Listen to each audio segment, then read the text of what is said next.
Yo, what's going on, guys? Welcome back to the channel. Hope we're all having a great day today and we're all doing well. So the new Mute Protocol game mode just released in Rainbow Six Siege, and I've got to say I am actually very impressed by it. You can actually tell the effort that went into it by Ubisoft. The whole map reskin for the map tower. I actually hope they make this the default tower, just replace the old one. It just looks so much better and nicer. I know they probably won't do it and they'll keep it exclusive to this game mode, but it definitely looks very nice, and I am impressed by the design of it all. The game mode itself is actually extremely fun. Now currently there is actually a glitch in the game which a lot of sad people are exploiting and ruining the fun for people, but Ubisoft have said that they are working on a fix on it. I hope that they release a fix soon and they also extend this game mode by at least a week or something, purely because the fact that it's genuinely unplayable right now when you're trying to play and someone just kills you from a glitch every single round and every single game. If you are doing that, do not be surprised if someone reports your account and you end up getting banned for cheating. It's nothing that is new. It's been done plenty of times in the past and it is against their terms of service. So if you're going to sit there and exploit a cheat and you're going to exploit a glitch purposely and get kills with it and win matches with it, even in a casual mode, don't go crying if your account gets banned and you lose all your skins and all your elite skins. But other than that, they did say they're fixing it, so I can't really fault them for much. It's just the community always has to ruin the fun for people. And by the community, I mean a select few people who are just not fun and ruin it for everyone. But other than that, I want to just talk about this game mode because it's great. It's definitely the best limited time game mode I think we've ever had. The whole way of travelling through drones and everything is extremely hilarious. Even when I was playing by myself, I was having a lot of fun, which is quite rare for me in Siege. Personally, I need to play with at least one other person to really have proper fun in this game. I really just can't handle solo queuing, especially in ranked or anything. I don't really solo queue in ranked, I just don't find that fun. If I go in casual and maybe I meet someone in game chat who are quite nice and just a nice person to talk to, I'll probably sit and play with them. But not a lot of people sit in game chat anymore, which is kind of a sad thing. In a lot of games, we're running out of game chat and everyone's going to party chats. It's not like what it used to be on the old gen consoles where like Black Ops 2, the game chats would be full and populated every night, full of squeakers. I was a squeaker at that time as well, so I can't even say much, but it was just funny, and it definitely had more livelihood in character than games had now.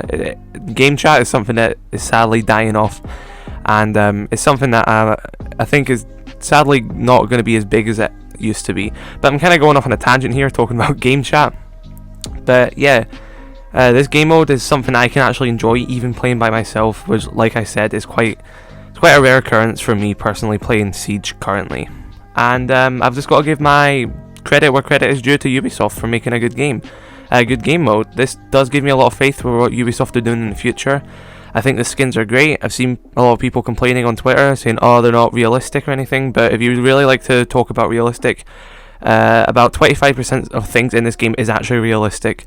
Pulse isn't realistic, Thatcher isn't realistic, Lion isn't realistic, so many operators aren't realistic, so many things in the map. You can't pull a reinforcement out of your ass crack in real life, but hey, we do it in the game. But it's not realistic, it's a game. So yeah, the same people who moan about skins not being realistic are the same people who probably run like Ember Eye skin to try and get an advantage and stuff like that.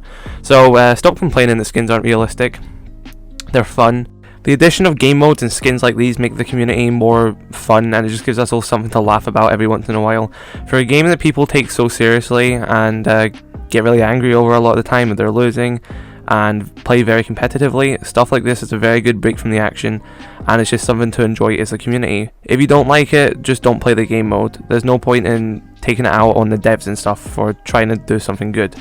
And that's what I just really want to talk about is thank you Ubisoft. You know, personally I've been kind of disappointed by content we've been getting recently.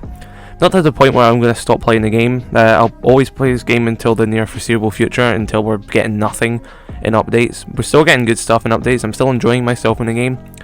But this event has just been such a highlight for me, and especially in a lot of the recent time in Siege history. It's just something so good and enjoyable, and it's something I hope Ubisoft keep up with. And yeah, they just don't get... A lot of people are always straight to attack developers and creators of games when they do something wrong, or they're not really producing enough quality content as they should be. And I think that's fair enough, you know, everyone's always Everyone's always should be criticised if they're not really doing stuff well, and by criticise I don't mean swearing at them and personally attacking them. I just mean saying, hey, this isn't really up to standards of what you should be doing. You could do better than this, and criticism is always healthy when it comes to that. And I don't really think we can criticise Ubisoft for this game mode. It's, you can tell there's been effort put into it. You've got animations, you've got great new skins. Like, I was actually shocked. I was streaming yesterday and I was playing as Oryx, and I ran through a soft wall and it made a brand new noise. It did not make the normal noise of when you breach a wall. It made a brand new noise. So like, even stuff as little as there's new sound effects for when you run through walls. The drones look different. Obviously you've got that animation and everything. The MVP screen is bloody awesome. It's kind of a bugged right now. I've had it a few times, but the MVP screen doesn't really work. But the times it has worked, it's really nice. So I'm just overall really impressed with what Ubisoft has been able to produce for this event, and I hope they do something incredible like this in the future. And I also hope we get this mode back. Like I said, there's a glitch right now that is kind of refraining me from enjoying this mode, and they did say they're fixing it, but I hope that they do extend the game mode at least by a week or something, that we just get more time to play it, because it is kind of unplayable right now due to how many people are just being not very nice to their fellow players and just using a glitch to get easy kills. So I do hope they extend it, but I also hope this comes back in the future. I'm sure I represent the majority of the community when I say that these events are just something great, and it's something that we should just get in a map pool, in my opinion. I think we should have ranked, unranked, casual, and event modes, or mini games, or something like that, party games, and it can just be a mixture of all these. Fair enough, you don't have to make it that you can pick individual one of these game modes, but make it that so we can just queue up and we either get Showdown, Rainbow is Magic, the Grand Larceny, stuff like that. It is a waste, I'd say. You can see that a lot of the effort that people put into this. You can tell that the devs put a lot of effort into this. Heck, I think this map looks like there's more effort put into it than the house rework, if I don't say. But I'm genuinely impressed by it, so I do hope that Ubisoft, this isn't the last time we'll ever see it. I hope this isn't limited just to these 20 days. I hope we see events like Showdown. Like, I'd give anything right now to play Showdown again. Showdown, I had so much fun with that game mode. That was just one of the greatest things ever, because it was so different from the Siege experience, but it was still loyal to Siege.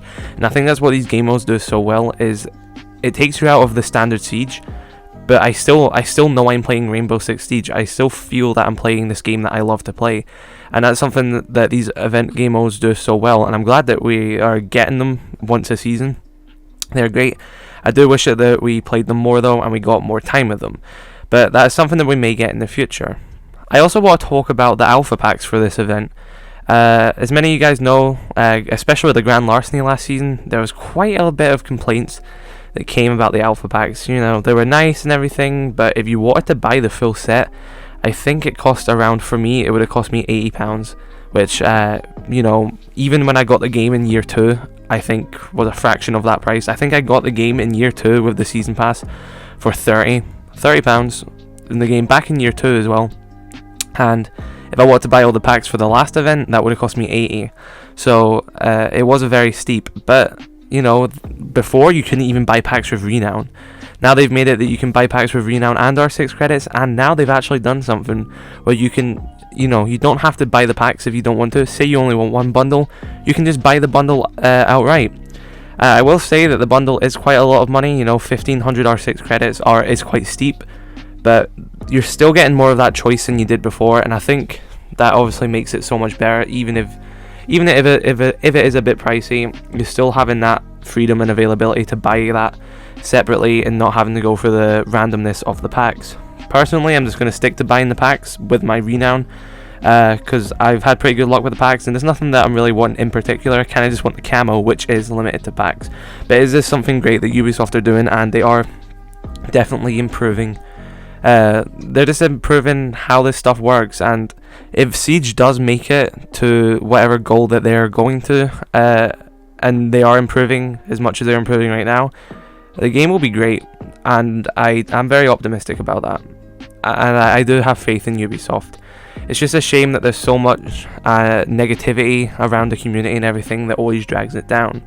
Before I wrap this video up, I kind of want to talk about something which I don't want to dedicate to its own video. Maybe I will in the future, but it's just, I know I've said I've supported Ubisoft through this, and they have, but I also got to criticise them where criticism is required, and it's when they come to player banning and just how people treat this game and break terms of services so easily, and it just feels like they're not really punished for it. You know, you've got all these people exploiting these glitches, you get people using adapters and macros and God knows any other input devices which aren't allowed, and talking about like M&K on console and stuff like that, I understand how hard it is for them to detect a third-party input that makes people, you know, seem that they're using a controller. The system itself reads that as a controller when, even though you've got a mouse and keyboard plugged into it, that's what the adapter does. But there are plenty, I can, you know, find a handful of people that will easily brag and say best Zim player or best mouse and keyboard player on console, and they'll publicly admit to being using mouse and keyboard on console. And if Ubisoft says that is a bannable offense, why are they not banning them? Like I said, it's hard enough to, you know, detect input of the people that aren't bragging about it and they're just using it and not telling anyone. That is hard enough for them to ban. But you've got all these people who are happily bragging about it. That's an easy ban for you guys. You've also got people who will happily sell cheats and services and make content off exploiting glitches, which is also against terms of service, but they just don't get banned. So I feel like when you allow people to do that stuff and there's not really big repercussions, which there doesn't seem to be, then of course they're going to exploit it more. So I really think that they should, you know, pull up their pants and really take more serious when it comes to banning players, because players do not get banned enough at all in Rainbow Six Siege, and that is very unhealthy for the game, because it also lets those players keep playing and it does not deter other people from playing. If they were to stop mouse and keyboard on console and they started banning all these people that they know for definite are mouse and keyboard on console, comment up at the top right of the screen, this player has been banned from mouse and keyboard, people are going to get scared. They're not going to say, oh, I'm just going to, I might stop, that person's been banned, they've lost all their account, they've lost all the skins they've bought and everything, I don't want to lose mine, I might stop using it. No, but that doesn't happen, so there's no risks to them using it. It's something against terms of service, right? You can have something, it's like the law, you can have the law, but if there's no one going to be there to enforce it, people will still do it. That's kind of the same with this. If you have terms of service, but you're not going to enforce it, then, you know, that's you might as well not have that term of service. That's all I really want to talk about without just stretching this video on. I kind of just want to have a little general discussion about how I'm looking forward to the future of Siege, and I am very impressed with what Ubisoft have done with this event. I know this video isn't really like scripted or anything, I just like to do these videos every once in a while where I'm just talking about what's on my mind, and I hope you guys really enjoy listening to it. I'm thinking of bringing back my sort of Q&A series.